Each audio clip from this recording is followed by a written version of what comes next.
ሰላም ወደ ዝግጅታችን እንኳን በደህና መጣችሁ።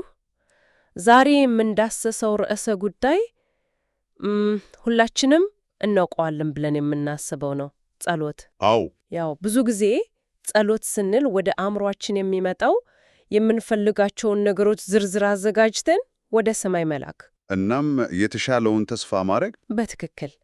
ግን ብዙ ጊዜ ውጤቱ ያው ተስፋ አስቆራጭ ነው።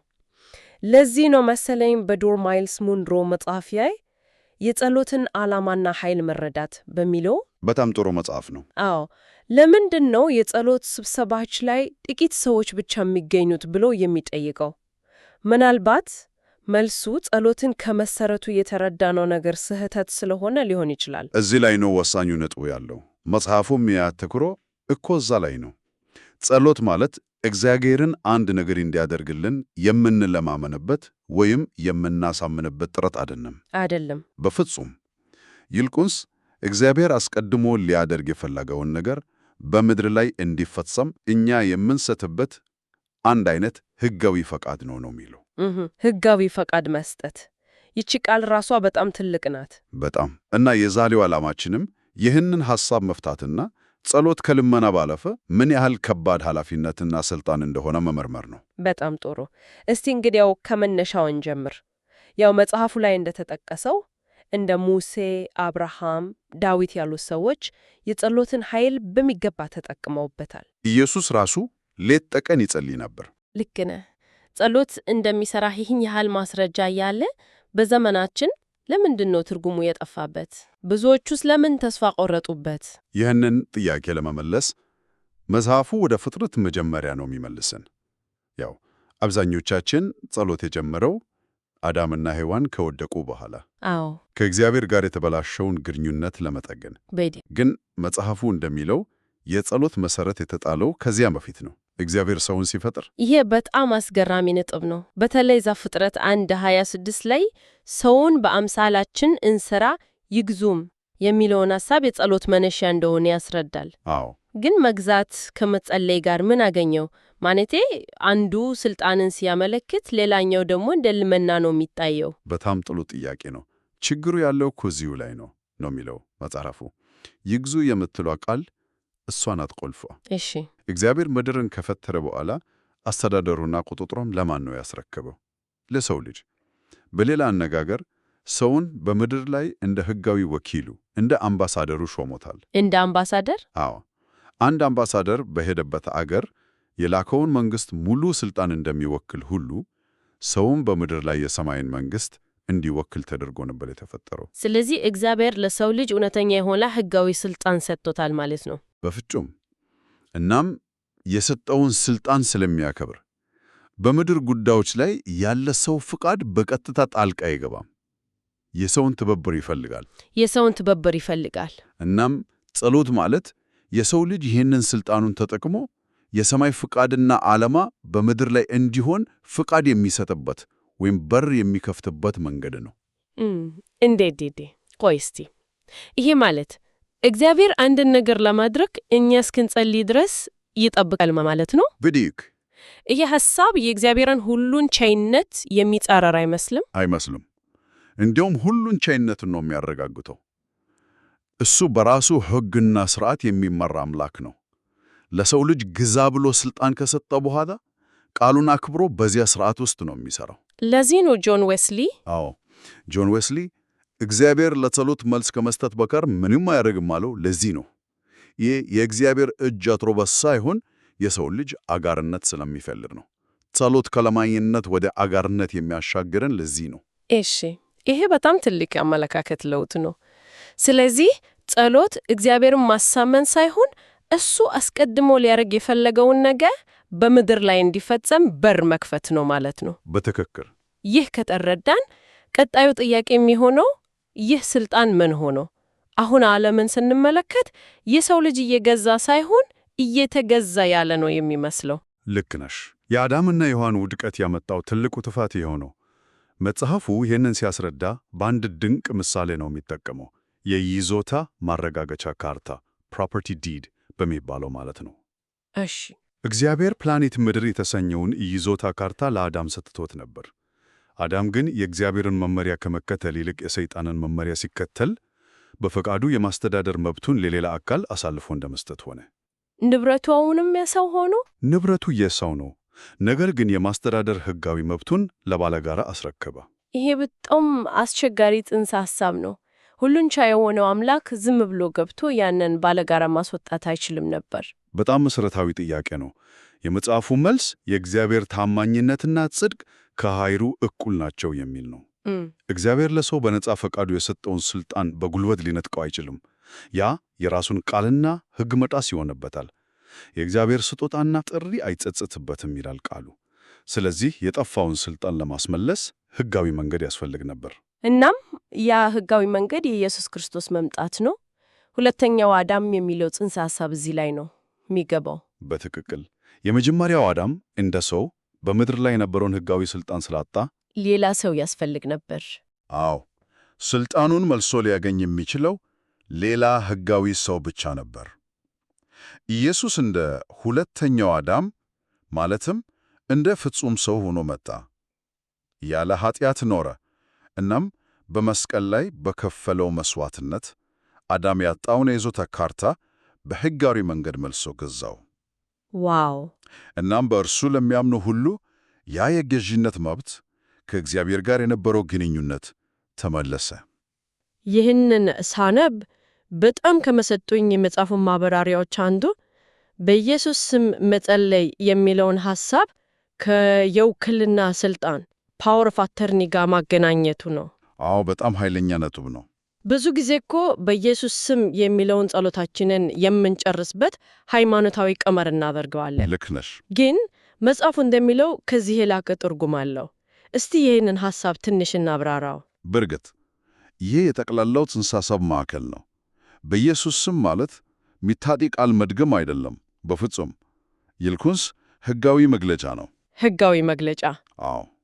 ልክ አንድ ሰው ለሌላ ሰው የውክልና ሥልጣን ሲሰጥ ወኪሉ ላከውን ሰው ሙሉ ሥልጣን ይዞ እንደሚንቀሳቀስ ሁሉ እኛም በኢየሱስ ስም ስንጸልይ በሰማይ ያለውን ጠበቃችንን ኢየሱስን የወከልን ነው። በአብ ፊት ምንቆመው በራሳችን ማንነት ሳይሆን በክርስቶስ ማንነት እና በተሠራው ሥራ ላይ ተመሰርተን ነው። እኛ ጉዳይ የእርሱ ጉዳይ ይሆናል። በቃ ይሄ በቃል ኪዳን ላይ የተመሰረተ ሥልጣን ነው። ስለዚህ ስንጸልይ የምንጠይቀው ነገር ከኢየሱስ ማንነትና ከእግዚአብሔር ቃል ጋር የተስማማ መሆን አለበት ማለት ነው። ብዱቅ ለምሳሌ ፈውስ ስንጸልይ የምንጠራው ፈዋሽ የሆነውን የእርሱን ማንነት ነው። ጥበብ ስንፈልግ ጥበብ የሆነውን እርሱን እንጠራለን። በትክክል ስሙ የወክለው ማንነቱን፣ ባህሪውንና ሥልጣኑን በሙሉ በስሙ ስንጸልይ በሱ ማንነትና ሥልጣን ላይ ቆመን እየጸለይን ማለት ነው። ለዚህ ነው ጸሎታችን ከቃሉ ጋር መስማማት ያለበት። እሺ፣ የእግዚአብሔር ቃል ፈቃዱን ስለሚገልጥ ያንን ፈቃድ ይዘን ስንቀርብ በሕጋዊ መሠረት ላይ ቆመናል ማለት ነው። የምንለምነው ነገር ሳይሆን አስቀድሞ የተሰጠንን መብት የምናውጅበት ሁኔታ ይፈጠራል። እሺ፣ ይሄ የንደፈ ሐሳብ ክፍል በጣም ኃይለኛ ነው። አሁን ሥልጣናችን ተመልሷል። የምንጸልዩበት ሕጋዊ መሠረት አለን። ወደ ተግባር ስንመጣ መጽሐፉ የጌታ ጸሎት ብለን የምናውቀውን እንደ ቀጥተኛ ድግግሞሽ ሳይሆን እንደ ጸሎት ሞዴል ወይም ንድፍ ነው የሚመለከተው። አዎ፣ እንደ ንድፍ ነው። ይህ ንድፍ አሁን ከተነጋገርነው የሥልጣን ጽንሰ ሐሳብ ጋር እንዴት ይጣጣማል? በጣም በሚያስደንቅ ሁኔታ ነው የሚጣጠመው። ይህ ጸሎት የልመና ዝርዝር ሳይሆን የሥልጣን አዋጅ ነው። እስቲ እንየው። በሰማያት የምትኖር አባታችን ሆይ ሲል ይጀምራል። አባታችን። ይሄ መጀመሪያው መስመር ሕጋዊ ማንነታችንን ያውጃል። እኛ ወራሾች ነን፣ ልጆች ነን። ወደ ንጉሡ ዙፋን የምንቀርበው እንደ ለማኝ ሳይሆን እንደ ልጆች ነው። አዎ።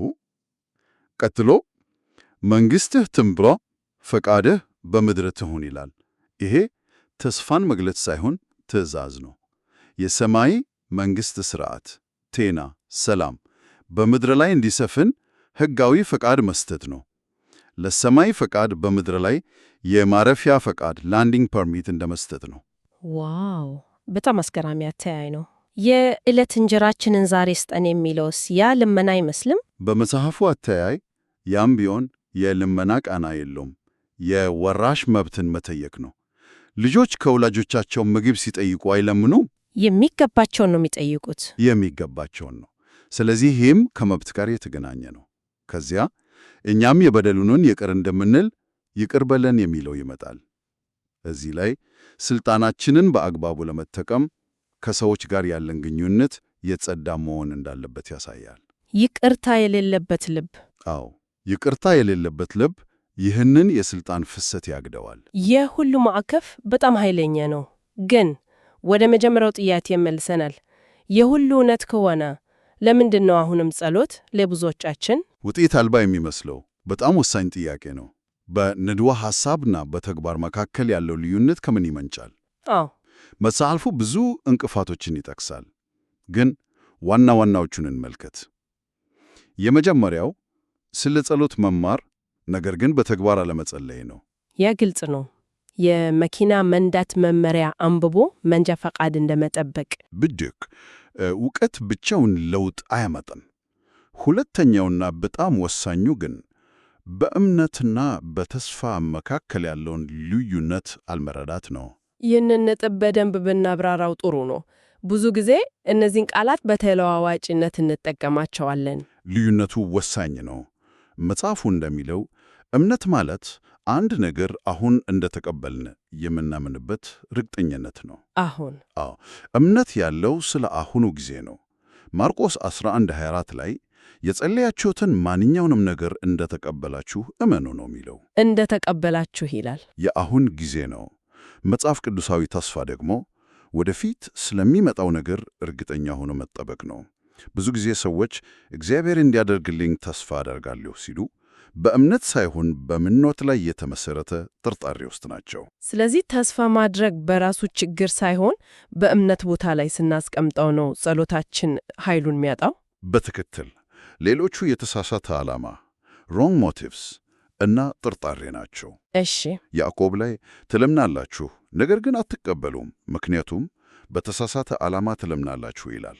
ጸሎት የተሰጠን የራሳችንን ምኞት ለማሟላት ሳይሆን የእግዚአብሔርን ፍቃድ በምድር ላይ ለማስፈጸም ነው። ዓላማችን ከዚህ ሲስት ጸሎታችን የራስ ወዳድነት ዝርዝር ይሆናል።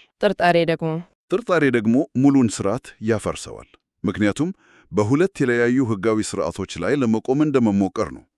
በአንድ በኩል በእግዚአብሔር ቃል፣ በሌላ በኩል ደግሞ በፍርሃትና በሁኔታዎች። የሚጠራጠር ሰው ሁለት ልብ ስላለው ከጌታ ምንም እንዲያገኝ አይጠበቅበትም ይላል። በጣም ግልጽ ነው። ከዚህ ሰፊ ትንታኔ የምንይዘው ቁልፍ ሐሳብ ጸሎት ከምኞት ዝርዝርና ከስሜታዊ ልመና እጅግ የላቀ መሆኑን ነው። በጣም የላቀ ነው። በመጽሐፉ አተያይ ጸሎት በምድር ላይ የተሰጠንን መንፈሳዊ ስልጣን የምንጠቀምበት፣ ከፈጣሪ ጋር በአጋርነት ፈቃዱን የምናስፈጽምበት ከባድ ኃላፊነት ነው። በትክክል ዋናው ቁም ነገር ያለው አመለካከትን መቀየር ላይ ነው።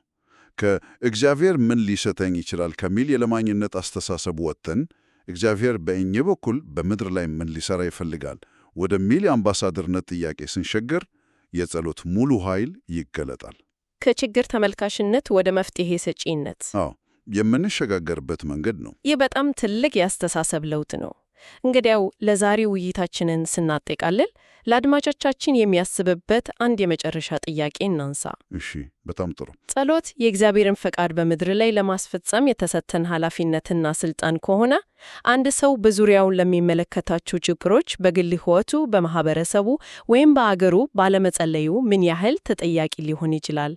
ዝምታችንና አለመጸለያችን በራሱ የምንሰጠው ፈቃድ ሊሆን ይችላል? ይሄ ጥያቄ የጸሎትን አስፈላጊነትና ክብደት በአዲስ መልክ እንድናስበት ይጋብዛል።